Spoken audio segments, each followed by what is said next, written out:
Hi YouTube, welcome to Pagan Perspective. I'm Megan, aka Spiritory, and today is Wednesday.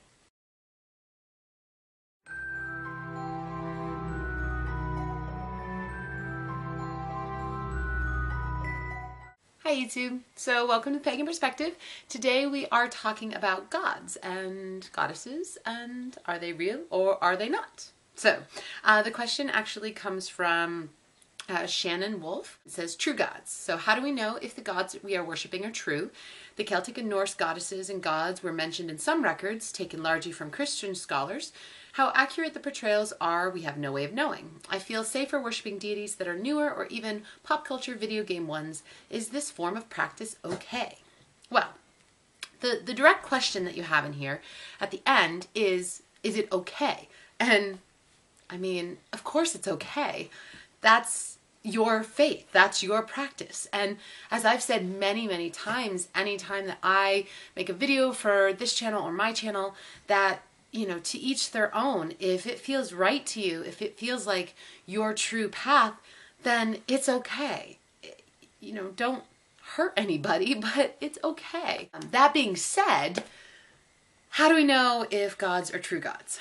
So this is something that I think is really interesting because there are so many faiths in this world that we have. And we're just this small little tiny speck in the entire universe. And we have just this plethora of faiths to be able to choose from. And all of these different beliefs and different gods and different goddesses and all of these things that we could say, well, they're all false. And what makes one person's book, who is written by humans, any more important than one person's experience and ritual? I don't think they're any different. So for me, it's all about what you feel and hear. If you know your path to be true, if you feel that your gods, your goddesses are true and are real, that's all that you need. And there's a whole school of thought that believes just by us believing in something, just by us manifesting something, that in and of itself makes them real. Our belief in them makes them real. And I think that that's kind of a neat way to look at it, is that maybe all of the faiths that exist on this planet are real. I was having a conversation with someone actually recently, and she brought up this very interesting episode, one of my favorites actually, from Xena Warrior Princess. I know I'm dating myself back in the day, but there was a conversation that Xena was having with Hades, and she was trying to locate a specific person who had passed on. And Hades asked, well, who does he follow? And Xena said, the guy that he follows, they gave him a different name. I think he was supposed to be like a Jesus type person in the show. But Hades basically says, I think it's Hades, but either way, he says, oh no, I don't get those ones. They don't come to me. And the point was that everyone has their own path and their own faith, and whatever faith that they follow, that's where they end up going. So this idea in that world of, well, if you don't believe in what I believe in, then you're going to go to hell. Or if you don't believe in what I believe in, you won't go to Valhalla. Or whatever it might be, then that gets taken out of the equation.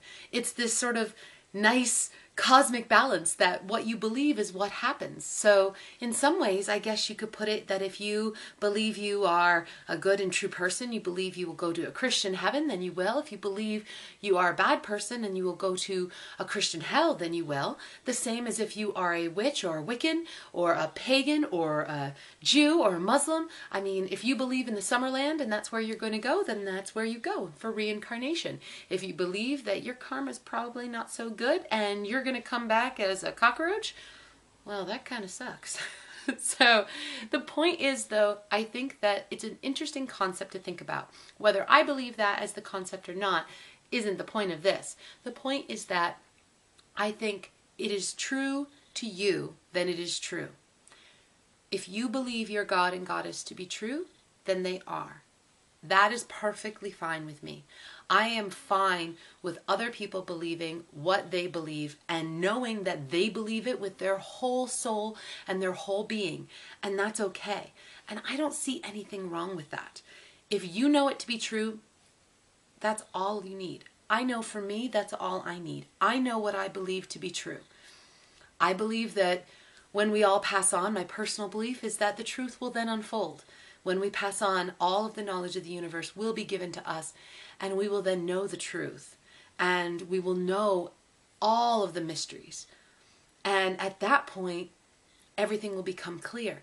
Now, whether that is what I currently believe, whether that is what a evangelical believes, whether that is what a Muslim believes, it doesn't matter, because in the end, all will be revealed. And I like to kind of find my own comfort in that. I have a pretty good idea of what's afterwards. I have pretty strong convictions, but at the same time, you know, you can always be wrong. So I definitely think that it's important to respect everybody else and recognize that if they believe it to be true, then it's true for them. And that's something to be honored and to be respected. And the idea is that it could always be something else. The impossible is possible. So that's it for today, guys. I hope that you enjoyed watching. I missed you guys last regular week. We had our wonderful sub, Tatiana. Thank you so much for subbing. And I will see you all next week with another Pagan Perspective video. And as always, guys, blessed be.